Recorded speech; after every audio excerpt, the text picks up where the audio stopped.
Yo-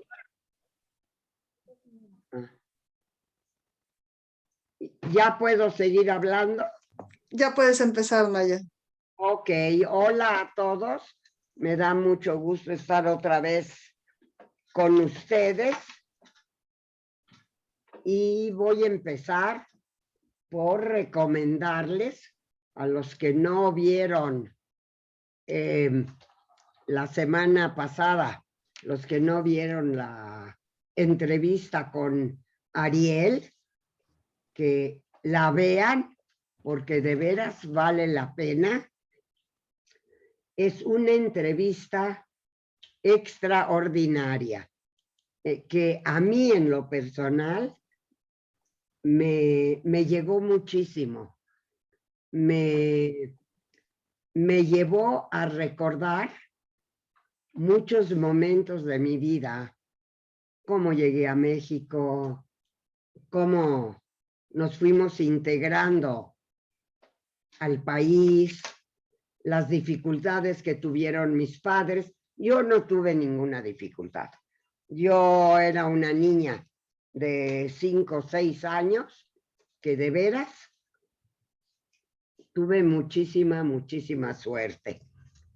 Pero sí me recordó lo que fue la llegada, la inmigración, sobre todo antes, durante y después de la guerra, de la Segunda Guerra Mundial. Miren, fue una época dificilísima. Yo personalmente estaba yo sumamente preocupada, a pesar de ser una niña, porque mis papás hablaban constantemente de la familia que estaba en Europa y del peligro que corrían y no podían hacer nada para ayudarles. Así es que fue una época, casi me siento sobreviviente de la Segunda Guerra Mundial. Claro, afortunadamente, sin todas esas experiencias espantosas que pasaron otras personas, y por eso yo quiero recomendarles de veras, vean las 2 entrevistas que se le hicieron a la señora Ariel Wolfowitz de Kojuk, porque es la historia de lo que sucedió. Imagínense, una familia que ya está en México se regresa a Europa y la agarra la guerra y lo que sucede y cómo vuelven a llegar a México. Es de veras interesantísimo todo lo que platica Ariel, lo que ella recuerda, de veras vale la pena. Y ya que estamos hablando de la entrevista de Ariel, yo quisiera hablar un poquito, porque no sé mucho. Miren, en el shul de Justo Sierra, perdón, en la sinagoga, en el shul de Justo Sierra, yo trabajé durante, no sé, un par de años, porque allí fue el lugar en donde empezamos a juntar todos los libros. ¿Sí? ¿Alguien quiere decirme algo? ¿No? Bueno, me voy, mamita. No, Maya, creo que nada más alguien dejó el micrófono abierto, ahorita lo estamos cerrando. Ah, ¿y quién tendrá el teléfono? Ya se cerró, Maya, ya se cerró. Ok. Yo trabajé durante un par de años, pidió la Keilah que trabajara yo en Justo Sierra, reuniendo, juntando los libros en yiddish que poco a poco dejaban de leerse en las casas. Y allí en Justo Sierra, allí se hizo la biblioteca de los libros en yiddish. Pasado un tiempo, esos libros se mandaron a los Estados Unidos. A lo mejor Daniel me puede ayudar en eso. No me acuerdo exactamente cómo se llama el joven que juntó los libros en Estados Unidos, pero no sé si me está escuchando. El caso es que en un momento dado, todos esos libros se mandaron a los Estados Unidos, a un lugar especial, en donde un chico cuyo nombre no me acuerdo, me da un coraje. Lansky, Aaron Lansky. Ok, gracias. Es que estos olvidos me ponen muy nerviosa. Aaron Lansky empezó una labor extraordinaria de juntar libros en yiddish que poco a poco dejaron de usarse. El caso es que todos los libros de la sinagoga se fueron para allá. Yo ya no trabajé más en la sinagoga de Justo Sierra y se convirtió en lo que es ahora, y se me hace extraordinario lo que se ha convertido la sinagoga de Justo Sierra, que es como el lugar en donde se está almacenando la historia de la comunidad judía en México, que de veras allí organizan paseos por el centro, hacen entrevistas, no solo, miren, las entrevistas a sobrevivientes las hacen en todo el mundo. Aquí hacen entrevistas a los inmigrantes y todas las historias de los inmigrantes, de sus hijos, de sus nietos, son sumamente interesantes.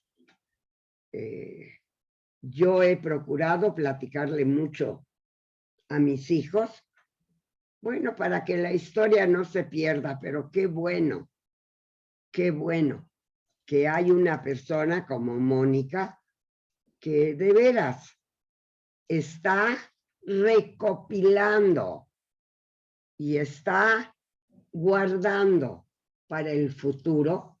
A mí se me hace una labor de veras sumamente importante guardar la historia de los inmigrantes, no solo de, yo sé que hay muchísimos de los sobrevivientes, bla, bla, bla, bla, bla, pero también es sumamente importante toda esta historia de los primeros inmigrantes a México y cómo se fue construyendo esta comunidad tan maravillosa que tenemos gracias a la libertad que siempre tuvimos aquí en México de construir, siempre tuvimos la libertad de cuidar nuestras costumbres, siempre nos dio el gobierno de México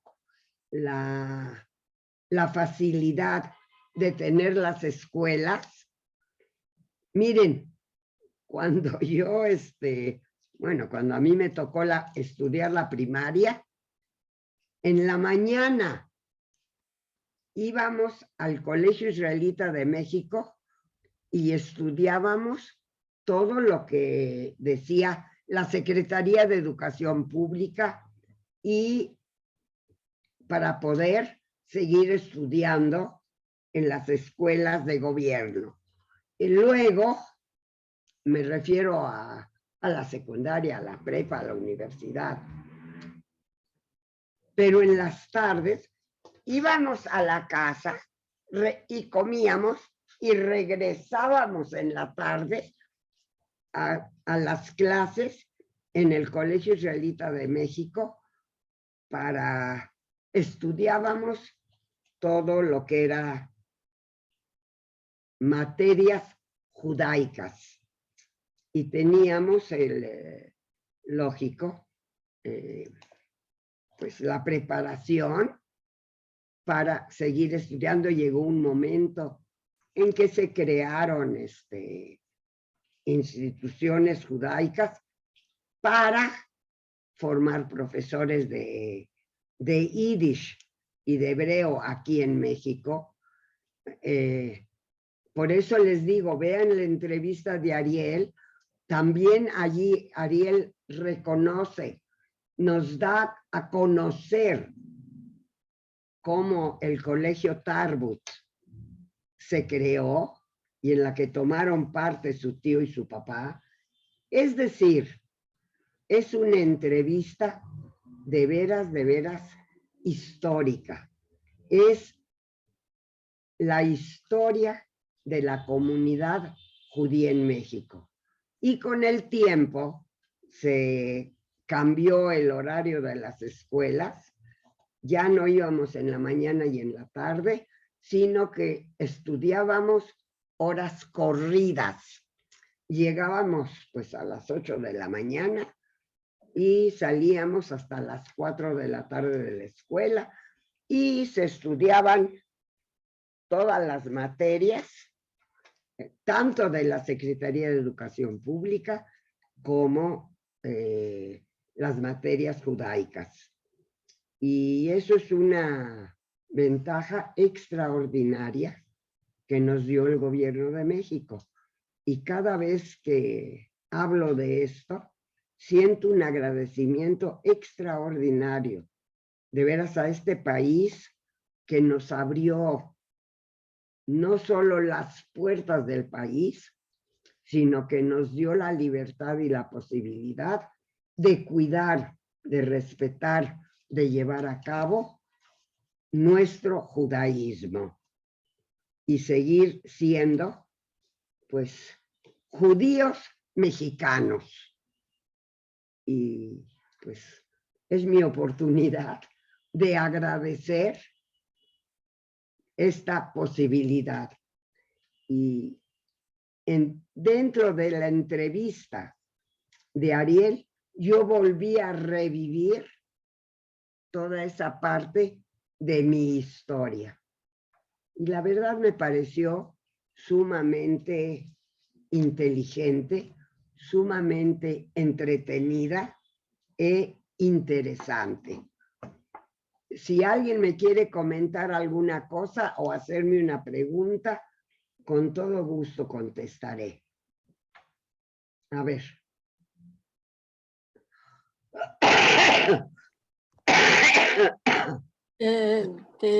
Maya, te quiero agradecer tus conceptos.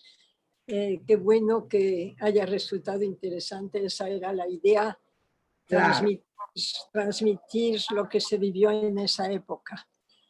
También recuerdo que tú fuiste y te acompañé en ocasiones a una casa que está en Monte Blanco, en que seguiste con una labor fabulosa de clasificar libros en Yiddish. Claro. Y creo que fue después del temblor en que hubo que sacar libros de algún lado y llevarlos allá, si mal no recuerdo, de Acapulco 70, ¿fue así? Claro, claro, sí. Y no sé qué pasó después. Yo estoy en blanco. ¿Tú te acuerdas de más cosas? Creo que esa casa era de la Keilah y que fue prestada o donada a la Keilah en ese momento para resguardar todo lo que se había publicado que estaba ahí, pero como después del temblor el edificio se resquebrajó y había que salvar lo que estaba dentro.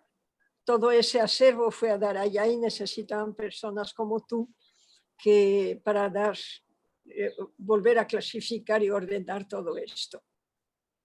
Pues, y lo hiciste durante mucho tiempo. Yo tuve pues el privilegio de acompañarte en muchas ocasiones. ay, caray, muchas gracias por recordarme esa época.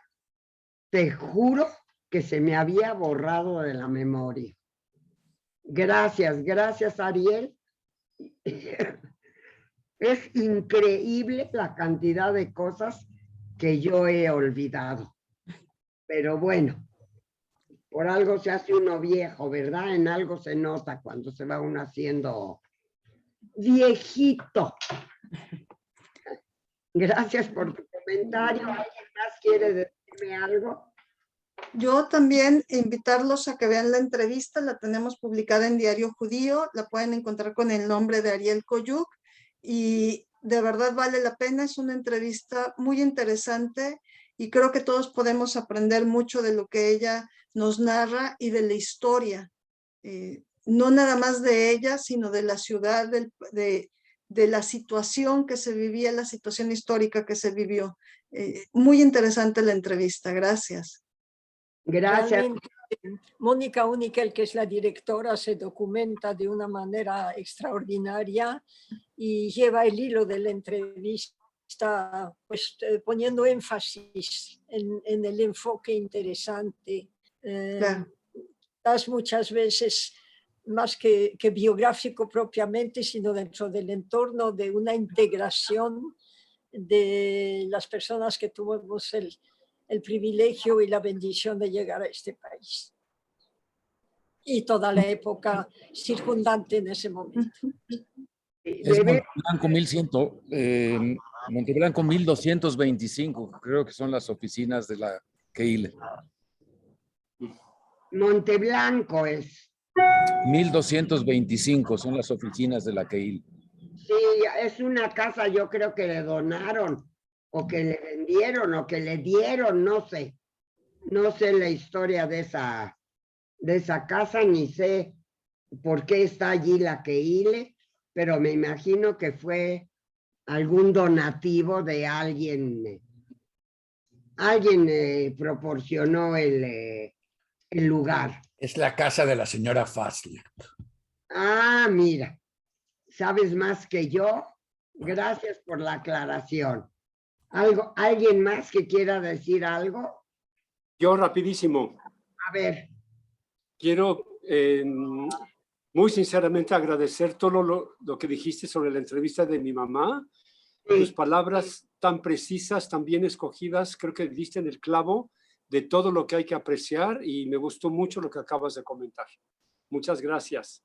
No, gracias a ti, Juan Ricardo, por ser parte de este programa. Miren, yo siento que es sumamente importante que toda la comunidad conozca la historia de la comunidad. Cada uno de nosotros puso su granito de arena. Cada uno de nosotros nunca fue una comunidad tan grande como la de, por ejemplo, la de Argentina. Pero sí es una comunidad sumamente creativa. Y creo que lo más que hemos llegado a hacer aquí en México, si estoy equivocada, que me lo digan, creo que lo más que hemos llegado a hacer fueron 45,000 personas en México. Y eso en tiempos de guerra. Entonces, no sé si estoy con un dato correcto o no, pero sí ha sido un país importante en la historia del pueblo judío y sí, hemos creado aquí en México una comunidad muy especial, con escuelas, con tradiciones y la verdad, permítanme ser un poco exagerada, pero con mucha felicidad en México.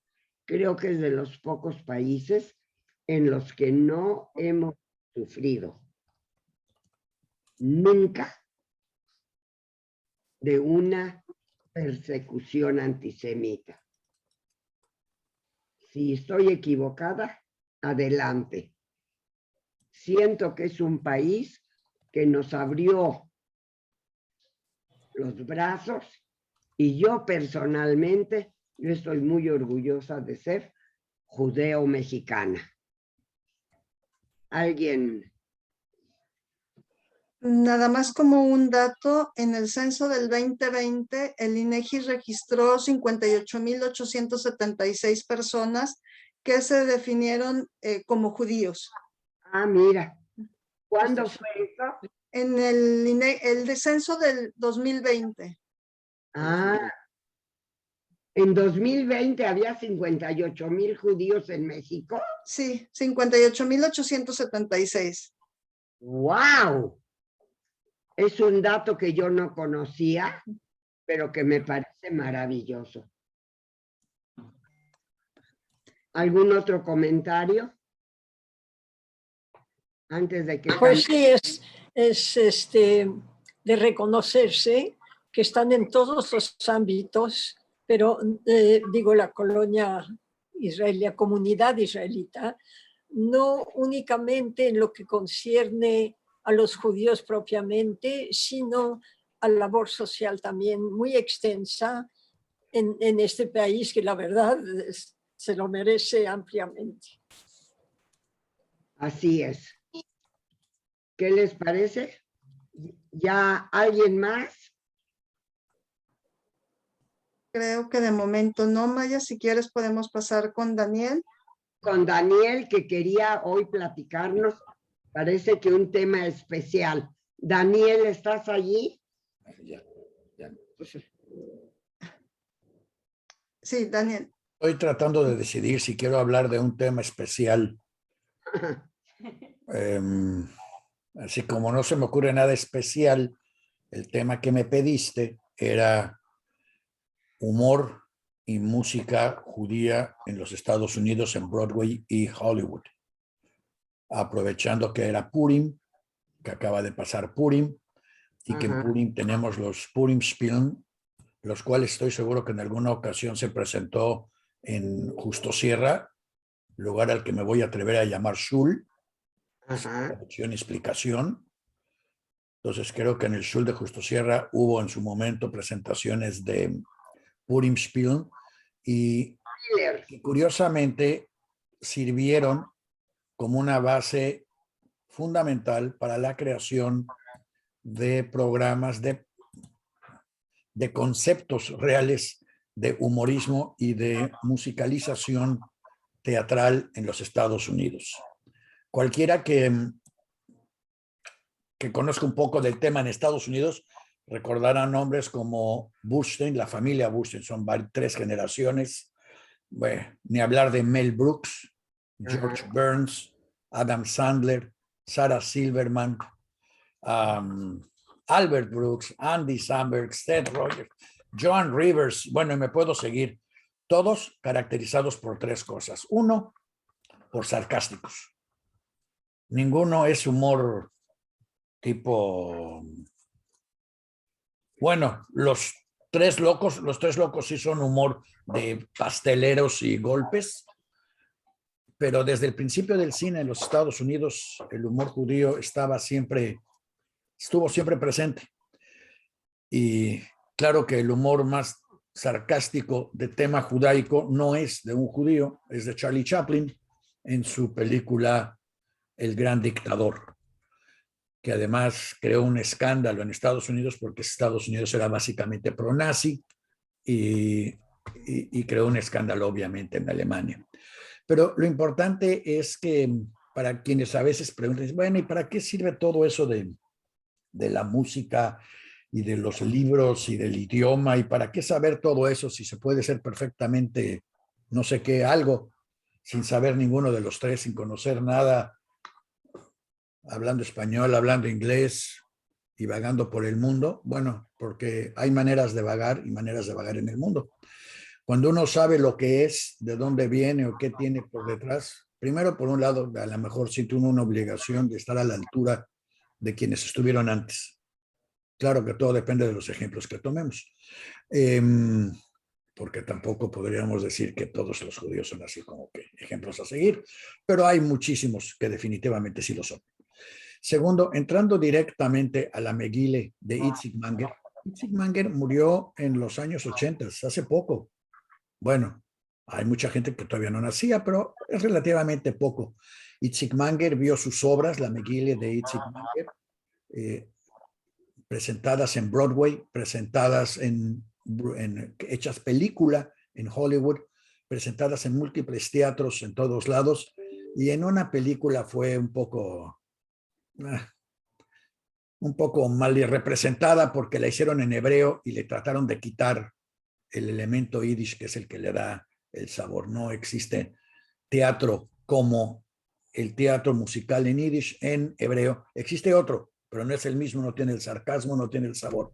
Y el chiste, todo el chiste de la obra de Itzik Manger de Purim era precisamente que, por darles un ejemplo, primero se parte de la base de que el judío que estaba con el rey no era el primer ministro, no era Mordejai, era un sastre, pero un sastre que oyó que dos tipos querían matar al rey y se fue corriendo a decirle al rey, es que esos dos tipos se quieren matar. Y entonces el rey va y los captura a los dos, y como premio por su lealtad a este sastre le da, ¿qué le da el rey a Mordejai como premio en la obra de Itzik Manger? Le da la concesión para que todos los dulces y las bebidas del palacio se venda a través de sus máquinas de él.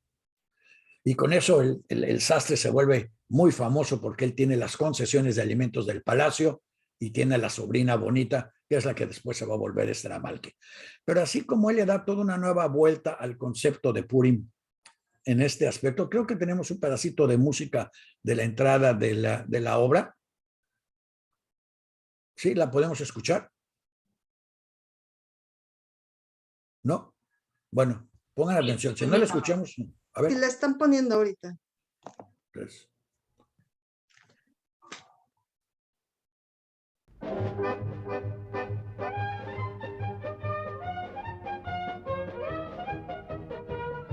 ¿La escuchan? Bajito, pero se escucha.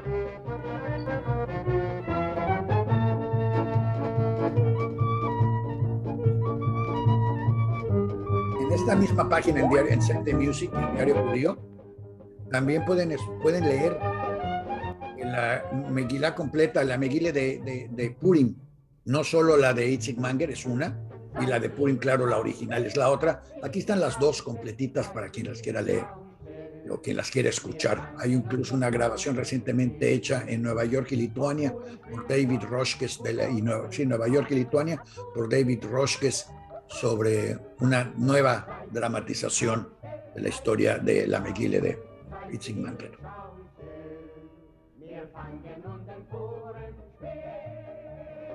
Bueno, casi no se oye, entonces.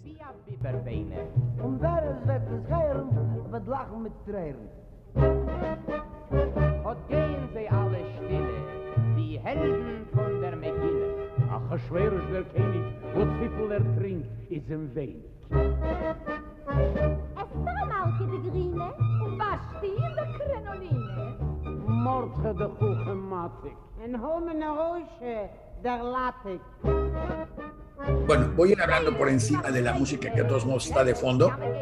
Itzik Manger, nosotros tenemos aquí un libro de Itzik Manger, dibujado, ilustrado por Marc Chagall, que se llama precisamente Manger en Siberia, que fue cuando lo arrestaron los rusos y lo mandaron a Siberia. Y son poemas muy particulares de Itzik Manger. Tenemos un poema acá, también ilustrado. Vamos a ver si lo podemos enseñar, si se puede escuchar o si se puede leer, porque tenemos una versión en español, si no me equivoco. de un poema que se llama Auf dem Weg steht ein Baum. En el camino hay un árbol. Con lo que hablaba Ariel y con los migrantes, ya no solo judíos, sino con todos los mexicanos que han salido y han creado la diáspora mexicana. Veámoslo. Auf dem Weg steht ein Baum, steht eingebeugen. Alle Vögel von dem Baum seinen sich zerfleugen. 3 kein Misrach, 3 kein Meirech, und der Rest kein Durem.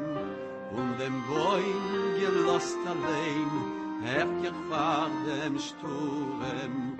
Soll ihr zu der Mammen her, soll's mir noch nicht sterben, wenn ich Mame eins und 2 bald ein Vogel werden.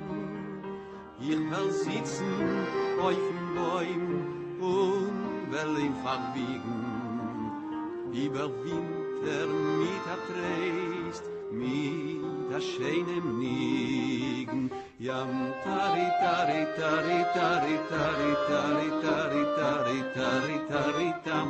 Yam tari tari tari tari tari tari tari tam. So die Mame mit dem Kind und sie weint mit Tränen. West Cholile auf dem Baum mir verfreuen werden. Sag ich, Mame, sie ist ein Schott, deine schöne Augen. Und jeder was und jeder wenn, bin ich mir ein Vogel. Wenn die Mame sich träumt, seh Gottes Willen, nimm sich mit a Schalikel, kenn sich noch verkillen. Die Kaloschen tu sich an, es geht a scharfer Winter. Und die Kutschmen nehm euch mit, weis mir und wind mir. Yam tari tari tari tari tari tari tari tari tari tari tam. Yam tari tari tari tari tari tari tari tam. Und das Winterleben nimm, du es an, du Scheute. Ob du willst nicht sein kein Gast zwischen alle Teute. Ob ich fliege, es ist mir schwer, zu viel Sachen. Vor die Mame angetan, ich fegele den Schwachen. Guck ich treulich mir rein, in mein Mames Augen, s hat Liebschaft mitgelost, werden mir a Vogel. Auf dem Weg steht a Baum, steht eingebeugen. Alle Vögel von dem Baum seinen sich zerfleugen. Yam tari tari tari tari tari tari tari tari tari tari tam. Yam tari tari tari tari tari tari tari tam.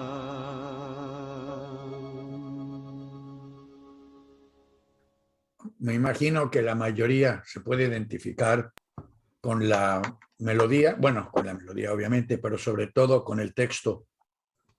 Para cualquier familia que ha visto una diáspora o que se ha separado y que ha visto a la mamá sobreproteger. Bueno, eso también los hace clásico de la literatura yiddish y de la cultura yiddish. Bueno, yo creo que de la literatura y de la cultura judía en general, esa mamá que para proteger tanto, a veces sobreprotege a esos niños y ya no los deja tomar el aire que tienen que tomar. Pero bueno, espero que se hayan identificado, que hayan conocido algo de Itzik Manger, de quien probablemente no habían escuchado, y recordarles que hay una enorme cantidad, libros enteros escritos por Itzik Manger, un poeta contemporáneo judío que escribió en yiddish y que presentó la vida judía como él la conoció y como él la vio durante el siglo XX. Y con eso les regreso los micrófonos. Creo que ahora le toca hacer su presentación a Juan Ricardo para que tome el tema y lo lleve otra vez al cine. Daniel, muchas gracias. De veras estuvo muy, muy interesante. Yo te agradezco muchísimo tu participación.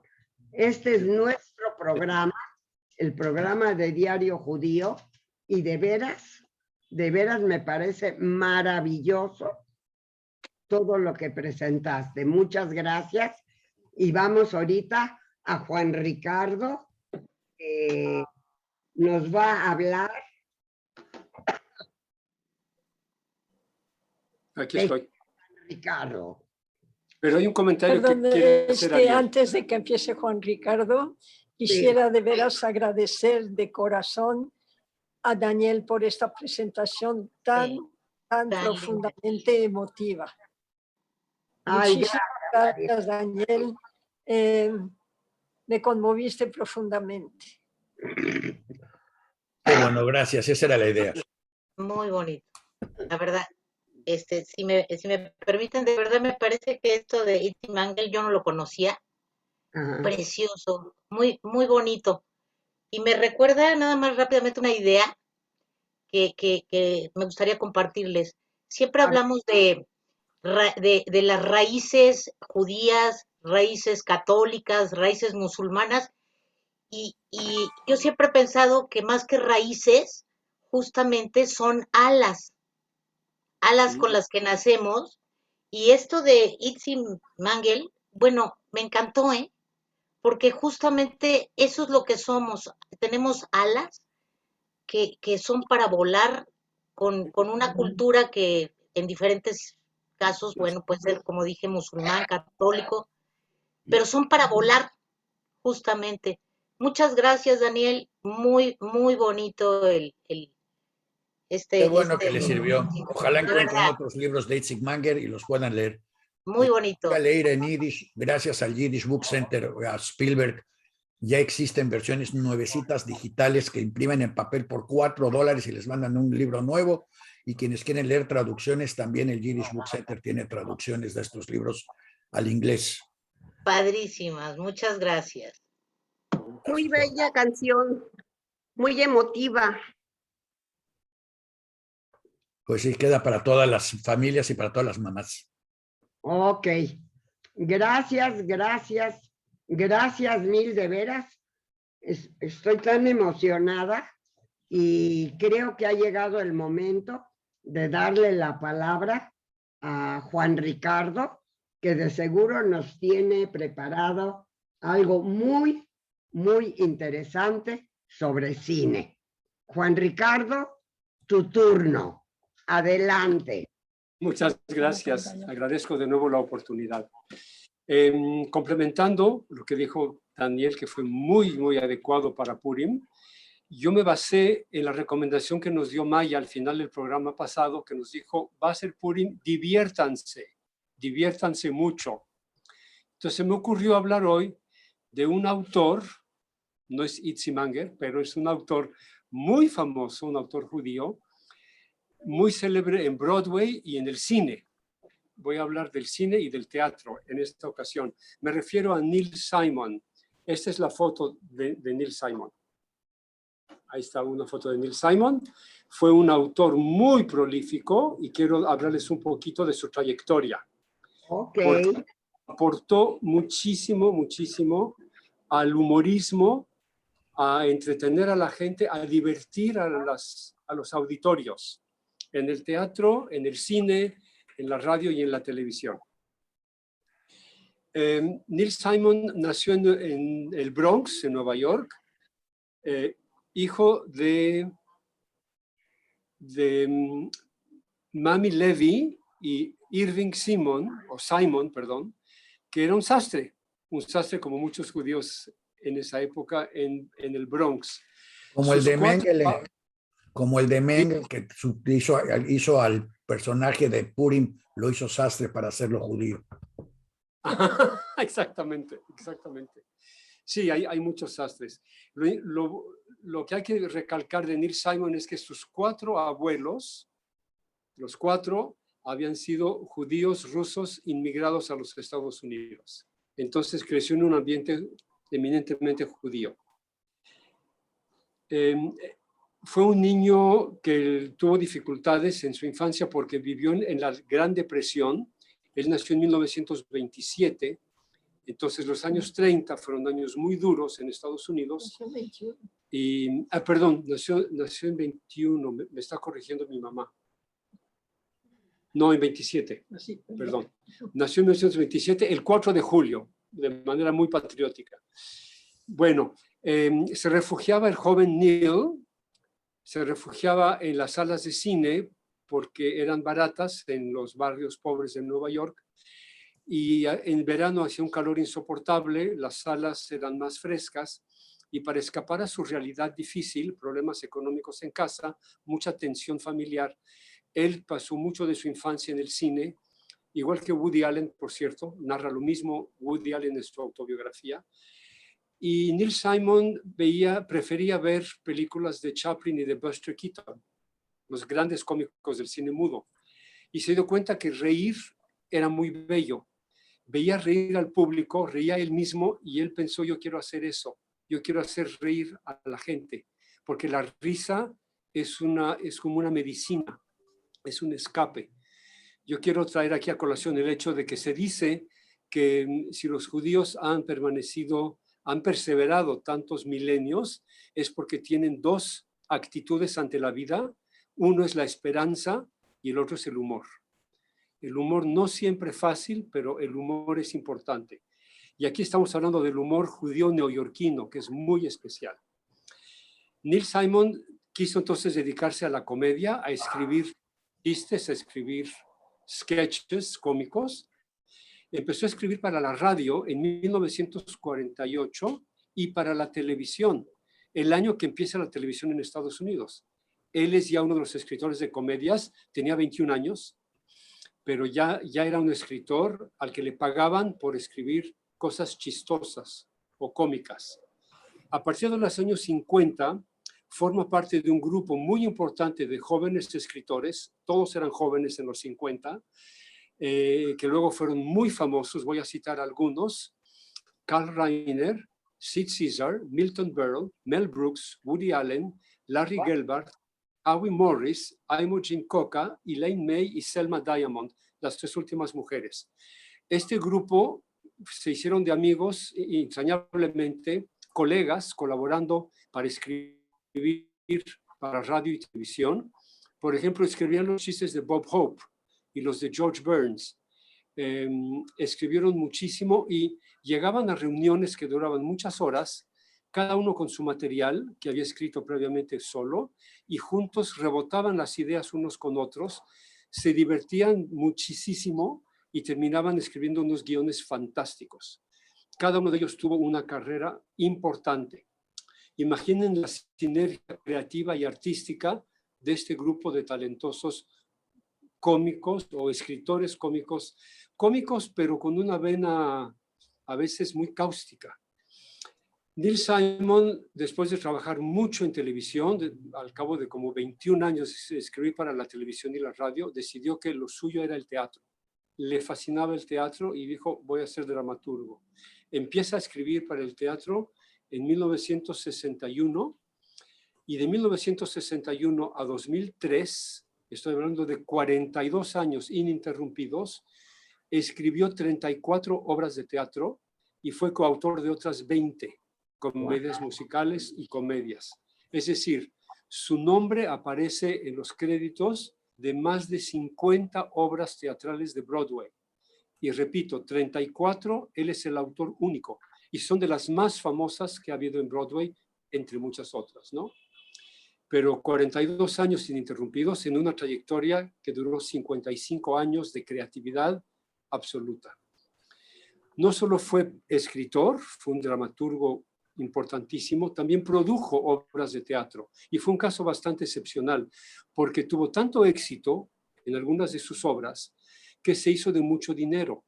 y entonces tenía fondos para financiar sus obras de teatro. Muchos escritores, incontables escritores, no lograron el financiamiento, o algunos lograron producir 1 o 2 obras de las 8 o 15 o 20 que habían escrito. Hay mucha frustración entre los escritores porque no les producen sus obras. Neil Simon dijo, yo tengo el dinero, yo me produzco solito. Entonces fue un productor también muy bueno. Voy a mencionar 3 obras de las más de 30 que escribió. La más famosa de todas, la que lo hizo célebre en el mundo entero, es The Odd Couple, la pareja extraña o la pareja increíble o la pareja dispareja. Tiene muchos nombres en diferentes partes del mundo, pero en Broadway fue un súper éxito. Aquí está una imagen de The Odd Couple, que después fue una película también famosísima. Ahí reconocemos a Jack Lemmon y a Walter Matthau. Después, con el éxito, estuvo años y años en Broadway esta obra, The Odd Couple. Luego pasó a la televisión y también fue muy exitosa la obra de televisión. Aquí tenemos a Tony Randall y a Jack Klugman. Lo interesante es que uno de los dos es judío. Jack Klugman es judío y Walter Matthau era judío. No era importante su judaísmo en la obra, no sale a relucir, pero es interesante el dato que tenemos la disparidad no solo de actitudes y de educación y de cómo llevar su vida, pero también hay un trasfondo religioso, si bien no se menciona. The Odd Couple fue puesta en el mundo entero, en muchos idiomas, y le dio la fama a Neil Simon. Además tuvo otras obras, una se llamó Crimen por Muerte, Murder by Death, muy simpática obra, y también The Goodbye Girl. Esa es agridulce, porque trata de separación y de reencuentros, entre muchas obras más. Él mismo tuvo una vida sentimental medio agitada. Les cuento aquí rápidamente, como casi a nivel de chisme, que Neil Simon estuvo casado 5 veces en su vida, en su larga vida, con 4 mujeres diferentes.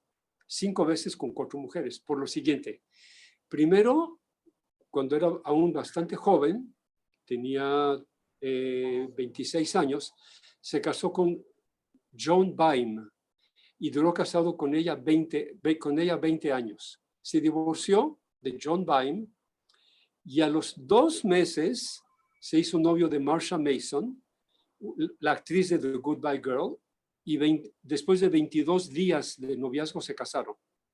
Se casó rapidísimo y duró 10 años casado con Marsha Mason, de la cual se divorció. Luego ya lo pensó más y dejó pasar 4 años y se casó con Diane Lander. Con Diane Lander fue una relación difícil, se divorciaron al año y medio, pero al año y medio de divorciados se volvieron a casar y ahí sí ya duró el matrimonio más años, más de año y medio, ese matrimonio duró 8 años, pero acabaron divorciándose también. Y por último, ya unos años después, un año después, se casa con Elaine Joyce, con la cual estuvo casado casi 20 años hasta que falleció él. Entonces, creía mucho en el matrimonio, obviamente. Y muchas de sus obras tienen que ver con la relación y la dificultad y el acomodamiento en las parejas. Entonces, pues hay bastante de autobiografía aquí. También su hermano se divorció en varias ocasiones. Algo que hay que comentar y que es excepcional es que alrededor de 30 o 31 de sus 34 obras de teatro fueron llevadas al cine, fueron filmadas en adaptación cinematográfica. Muchas de ellas, 25 de ellas, de las 31, con guiones de Neil Simon. Entonces escribió la obra de teatro y luego adaptó el guión. Y no es lo mismo escribir para el teatro que para el cine. Son 2 medios totalmente diferentes y la receptividad del público no es la misma. Entonces supo adaptarse y escribir 25 guiones de sus propias obras.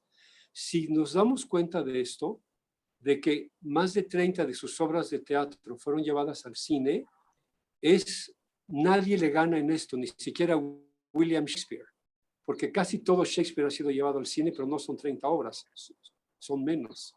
Y con tanta producción en Broadway y en Hollywood, Neil Simon ha recibido más nominaciones al Oscar por las películas y al Tony por el teatro que cualquier otro escritor en la historia del show business. Es el más nominado, aunque no es el más galardonado. Pero sí ha recibido muchísimos premios, recibió en vida muchos premios. Uno en particular me gustó mucho.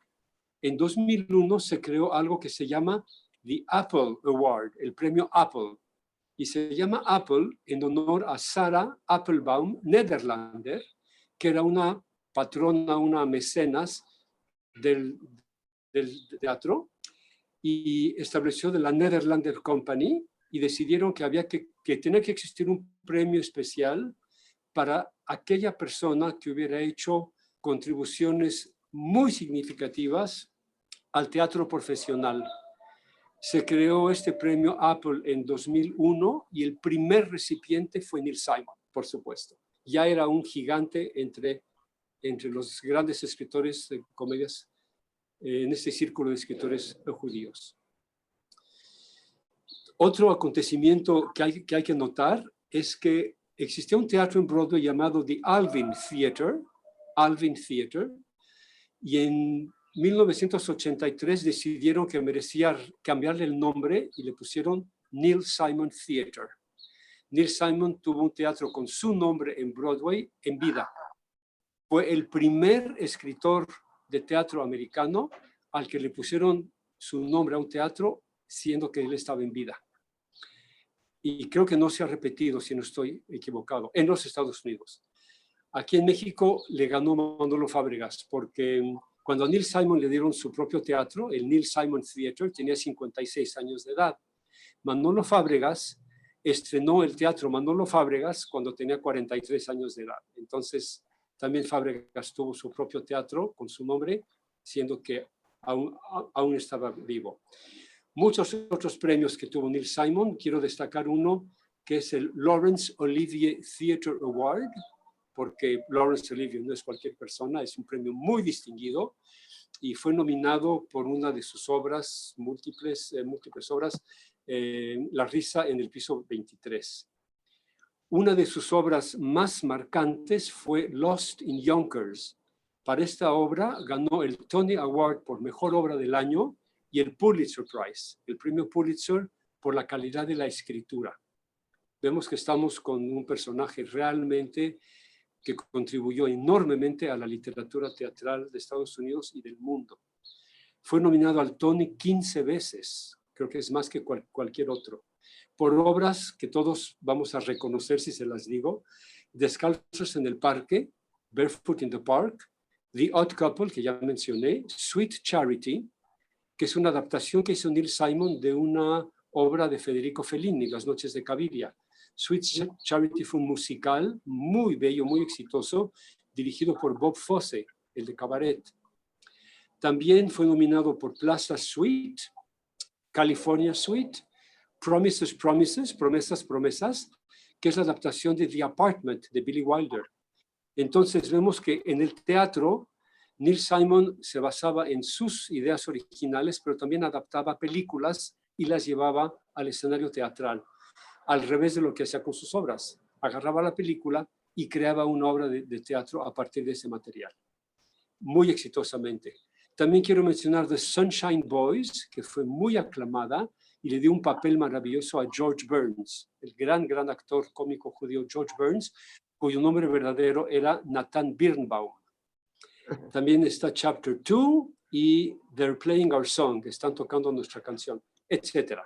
Muchas más. Recibió el premio Mark Twain en el Kennedy Center en Washington, D.C., un premio muy importante en el 2006. También Neil Simon tuvo 3 doctorados honoris causa y escribió 2 autobiografías. Una se llama Rewrites, o reescrituras, en el año 1996, y La obra continúa, The Play Goes On, en 1999.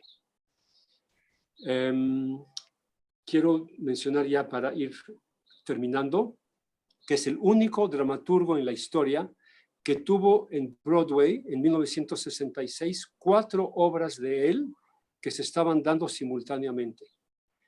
Les comentaba que a veces era difícil que a un autor le produjeran una obra ya déjese 2 o 3, pues Neil Simon tenía 4 simultáneamente, y los teatros abarrotados, así abarrotados. También tuvo premios en Los Ángeles, en muchas otras partes. Y tristemente para su fama, digamos, murió en agosto de 2018, no hace tanto, de 91 años de edad más o menos, pero murió casi el mismo día o muy, muy cerca del senador John McCain y de la cantante Aretha Franklin. Entonces, los periódicos y los noticieros estaban llenos de información sobre el fallecimiento de Aretha Franklin y de John McCain, y casi nadie supo que había fallecido Neil Simon. Aquí tengo para terminar 4 notas, 4 citas. Me gusta mucho citar al autor porque quiero que hoy escuchen su propia voz, digamos. Y para esta primera, él lo dijo hablando de grados Fahrenheit. Menciona 100 grados, ahorita les digo por qué. 100 grados Fahrenheit y 20 grados Fahrenheit y 72 grados Fahrenheit. 100 grados Fahrenheit es mucho, mucho, mucho calor. Son 38 centígrados. 20 grados Fahrenheit es mucho, mucho frío. Menos 7 grados centígrados. Y 62 es 23. Es muy agradable. Entonces, esta es la cita de Neil Simon. Cuando en Nueva York hace 100 grados Fahrenheit, en Los Ángeles hace 72. Cuando en Nueva York hace 20 grados Fahrenheit, en Los Ángeles hace 72. Sin embargo, en Nueva York hay 6 millones de personas interesantes y en Los Ángeles 72. Eso es muy a la Woody Allen. Un profundo amor y arraigo a Manhattan, a Nueva York, y California como que no les gusta mucho. Otra cita que me gustó de Neil Simon: no me gusta escribir para comediantes, me gusta escribir para actores. Los mejores comediantes tienen que ser los mejores actores. Una cita más: cuando un público ríe, me siento satisfecho, me siento realizado. Es un signo de aprobación y de ser aceptado. Yo que vengo de una niñez donde la risa en la casa significaba seguridad, para mí en el teatro la risa ha sido mi alimento. Y por último, ya muy introspectivamente, dijo: para que un hombre sea su propio jefe, para que no dependa de nadie más, para que haga que la vida se conforme a su propia visión y no siga los planes de otros, la ocupación perfecta es ser dramaturgo, escribir obras de teatro. Cuando yo me siento solo en un cuarto durante 6 o 7 o 10 horas, acompañado por personajes que yo mismo creé, estoy en el paraíso. Y si no es el paraíso, cuando menos es escaparse del infierno. Cita muy bella de Neil Simon. Neil Simon, con su simpatía, su gracia, su enorme talento, hizo reír e hizo felices a millones y millones y millones de personas en todo el mundo, y lo sigue haciendo hasta la fecha. Hoy quise recordarlo en homenaje a Purim, que es una celebración de felicidad y una fiesta para divertirse. Así que siga con nosotros Neil Simon.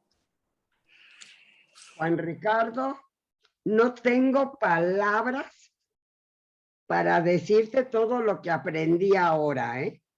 Qué bueno. Agradecerte de veras tu exposición. Gracias.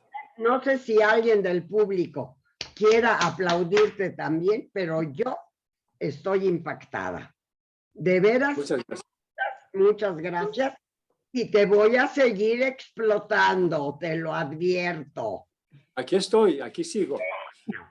Sigue, a ver la semana que entra qué se nos ocurre, ¿eh? Ok. No vayas a fallar, Juan Ricardo. Eres parte importante, así como lo mismo que le digo a Daniel.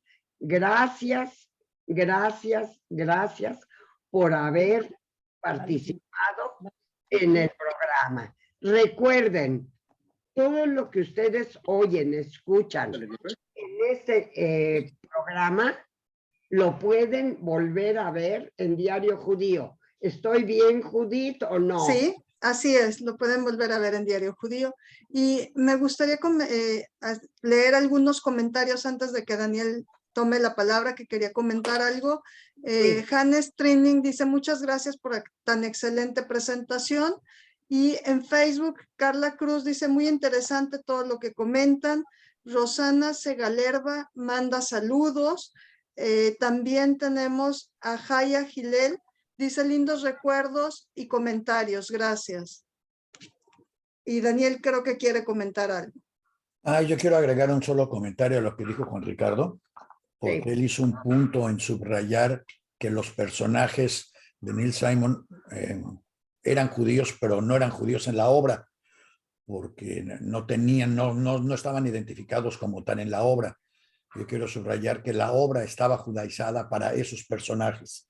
El personaje de la pareja dispareja, el judío, es exactamente el mismo personaje que el personaje de Frankie and Grace, donde Frankie es judía y tiene ese papel junto con Jane Fonda, donde Jane Fonda es el Jack Lemmon y Frankie es la revolucionaria y la que siempre no le importan los detalles, no le importa cómo se ve, le importa lo que está haciendo y todo ese tipo de cosas. No tiene que identificarlos como judíos, porque para un público, sobre todo de Nueva York, es muy claro que uno es judío y que el otro no. Y que el judío va a salir con lo que podríamos llamar, con sus rollos filosóficos y con sus músicas y sus decires y sus presiones a todo lo demás, y el otro no. Esa es la parte que yo quería subrayar en la presentación también de Manger, que era que hay un punto muy claro en lo que es el judaísmo yiddish, ni siquiera voy a decir ashkenazí, en lo que es el judaísmo yiddish y el que no es el judaísmo yiddish, que no lo reproduce. El judaísmo yiddish da pie a Frankie, da pie a Simon, da pie a Arthur Lawrence. Ustedes no conocen a Arthur Lawrence, se llamaba Arthur Levine, quien junto con Jerome Robbins, con Stephen Sondheim y con Leonard Bernstein, todos del mismo paquete de judíos ashkenazim de habla yiddish originalmente, crean West Side Story y toda una serie de musicales. Y esos musicales surgen precisamente del principio de Purim y reflejan el carácter que una persona de habla yiddish normalmente toma. No puede ser casualidad que Mel Brooks, Feldman con John Frankenstein, Sarah Silverstein, Dustin Hoffman, Woody Allen, todos ellos vienen de casas en las que se habla yiddish y son un humor muy similar. Howard Stern viene de una casa en la que no se hablaba yiddish y su humor es totalmente diferente y totalmente no yiddish, a pesar de también ser judío. Entonces sí hay una diferencia importante en la forma en que el idioma, pienso yo, conforma la mente, y lo que el idioma, por las palabras que tiene, por las maneras en que expresa el mundo que refleja, influye en lo que hacemos, en lo que pensamos y en cómo lo decimos. Entonces yo nada más quería agregar eso, y a quien le interese mañana a las 9:30 de la mañana hora de San Diego, 10:30 de la mañana hora de México, va a haber un programa especial. Vamos a tener un link puesto en Diario Judío, pero hay un programa especial que se llama El Pavo Real de Oro, The Golden Epave, que es un símbolo específico de la cultura yiddish, en el que se va a hablar de la voz del escritor yiddish. Sheva Zucker es una maestra de yiddish en Stanford, y ella creó este CD donde reproduce a autores en yiddish, leyendo sus propias creaciones con traducciones al inglés. Entonces, a quien le interese, es mañana en la mañana, The Golden Epave, en Diario Judío, lo van a poder escuchar.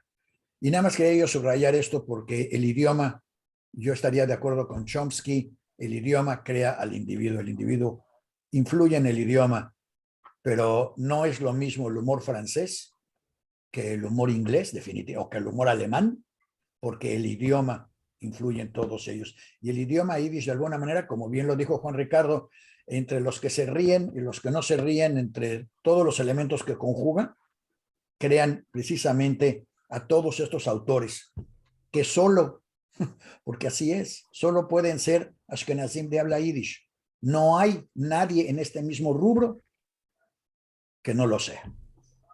Y por eso a lo mejor la gente debería de aprender el idioma para poder disfrutar un poco más de la vida en la que está metido.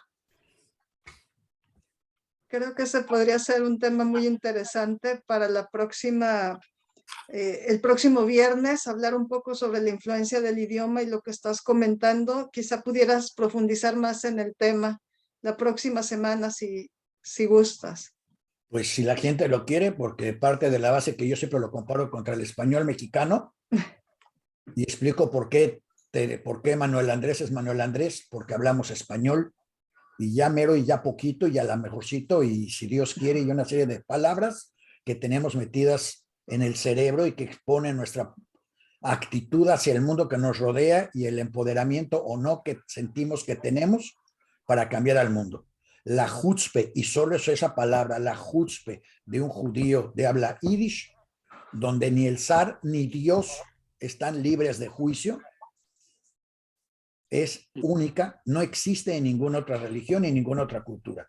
Solo en la cultura yiddish puede existir un Yom Kippur en el que se suspende Yom Kippur porque el personaje está cuestionando a Dios y quiere que Dios le venga a explicar por qué pasaron tantas cosas malas antes de que él pida perdón. Piensen ustedes cuántas otras religiones o idiomas tienen donde el individuo pueda juzgar y cuestionar a su Dios. Pero en fin, si es un tema que en su momento les interesa, pues siempre podemos discutir, siempre y cuando alguien del público también venga preparado a cuestionar y a desdecirme, porque si no, no tiene chiste. Daniel. Ariel, ¿qué ibas a decir? Perdón, le quería decir a Daniel que es excelente su análisis y los datos con los que complementa, los datos indispensables con los que complementa el tema que abordó Juan Ricardo, y también que mencionar que había dos críticos muy importantes que se llamaban Siskel y Ebert, y que cuando una obra de verdad lo merecía y les gustaba ponían 2 thumbs up, 2 pulgares, y quería darle 2 pulgares a la presentación de Juan Ricardo. Y a la de Daniel. Por supuesto. Pues yo no sé a quién agradecerle primero, pero quiero que sepan que todos los que participaron esta semana en el programa, estoy en superdeuda con todos ustedes. Juan Ricardo, Daniel, de veras, muchas gracias. Creo que fue un programa diferente. Creo que fue un programa muy interesante. Espero los comentarios de la gente para decirme que o me calle o que siga yo hablando. Muchas gracias a todos los que participaron. Muchas gracias a todos los que nos escucharon. Espero que la hayan pasado bien. Yo, ¿me permites 2 palabras nada más para retener, agradecer y retener las palabras de Adriana Robles, que de veras vienen mucho al caso y que me parecieron sumamente acertadas. Muchas gracias. Gracias mil. Les deseo a todos. Agut Chávez. Agut Chávez. Asach gesund Freit. Y espero tenerlos la semana que entra otra vez con nosotros, todos juntos, para seguir platicando, y todos tienen permiso, derecho de comentar, de decir todo lo que quieran, en pro o en contra, como quieran, con tal de que participen. Estoy viendo que Yediel nos está oyendo también. Mucha salud, mucha suerte a todos y nos vemos la semana que entra. Gracias por su participación. Muchas gracias a todos, les agradecemos su presencia los esperamos el próximo viernes a las 12 del día. Y también que nos sigan en nuestras redes sociales en diariojudío.com y ahí podrán ver toda la información de lo que estuvimos platicando en el programa y la memoria también del programa. Muchísimas gracias a todos. Hasta el próximo viernes. A Guten. Yo.